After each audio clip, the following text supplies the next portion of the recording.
بسم اللہ الرحمن الرحیم۔ رمضان المبارک کے روزوں کی حدیث مبارکہ میں بہت زیادہ فضیلت وارد ہوئی ہے۔ حضرت ابو ہریرہ رضی اللہ تعالیٰ عنہ کی روایت بخاری شریف میں ہے۔ آپ علیہ الصلوۃ والسلام نے فرمایا، من صام رمضان ایمانا واحتسابا غفر له ما تقدم من ذنبی، اور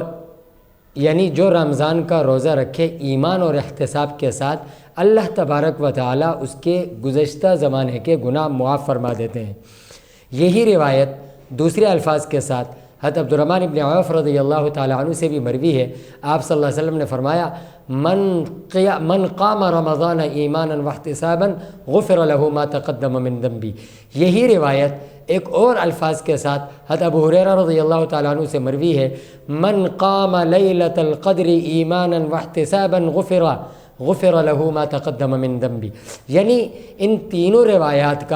کے مضمون کا خلاصہ یہ ہے کہ جو رمضان کے روزے یا رمضان کا قیام یعنی تراویح، یا رمضان کا قیام یعنی تہجد، یا رمضان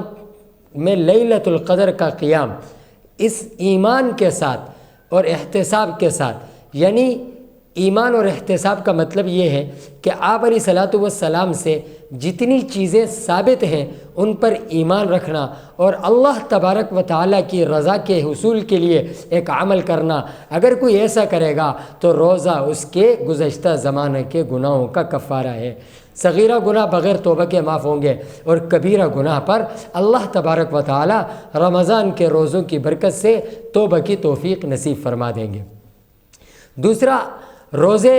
کو ایک دوسری حدیث میں یہ بھی فرمایا کہ للصائم فرحتان، فرحت حین یفطر و فرحت حین یلقى ربہ، کہ روزہ دار کو دو خوشیاں ہیں۔ ایک خوشی جب وہ بھوک اور پیاس سے نڈھال اللہ تبارک و تعالیٰ کے حکم کو پورا کرتے ہوئے شام کو روزہ افطار کرتا ہے، پیاس کی حالت میں پانی پی کر خوش ہوتا ہے، بھوک کی حالت میں کھانا کھا کر خوش ہوتا ہے، ایک یہ خوشی ہے۔ اس سے بڑھ کر وہ خوشی ہوگی کہ جب آخرت میں اللہ تبارک و تعالیٰ کا دیدار جو نعمت عظمی ہے، جب وہ اس کو حاصل ہوگا تو وہ اس کی خوشی اس خوشی سے دگنی ہوگی۔ اور اس کے علاوہ جو روزے کے فضائل حدیث میں آئے ہیں، اللہ تبارک و تعالیٰ نے فرمایا کہ کل عمل ابن آدم یضاعف الحسن بعشر امثالها الى 700 ضعف،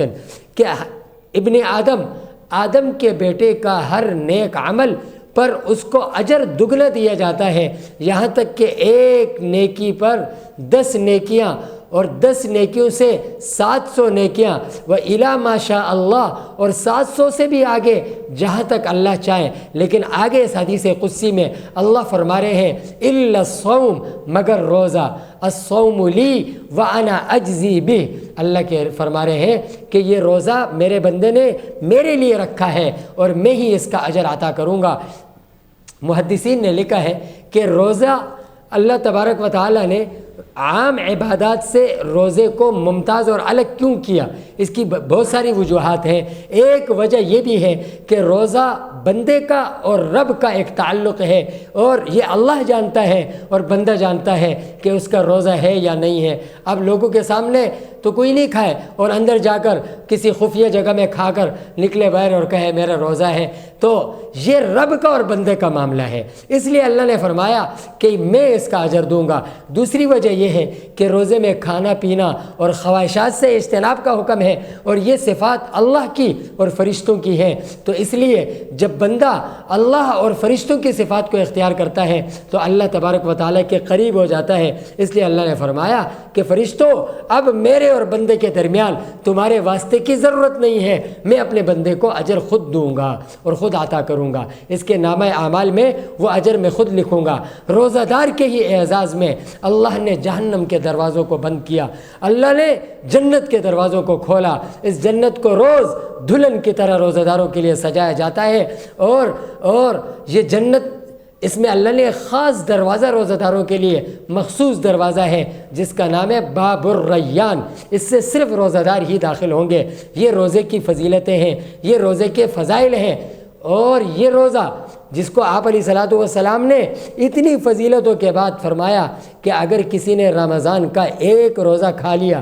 ساری زندگی اگر وہ اس ایک روزے کی جگہ روزہ ساری زندگی کے روزے رکھ لیں تو اس کا کفارہ، اس ایک روزے کا کفارہ ساری زندگی کے روزے نہیں ہو سکتے۔ اس لیے کوشش کریں رمضان کے روزے رکھیں، اللہ کی نعمتوں سے آپ خوب مزے اٹھائیں۔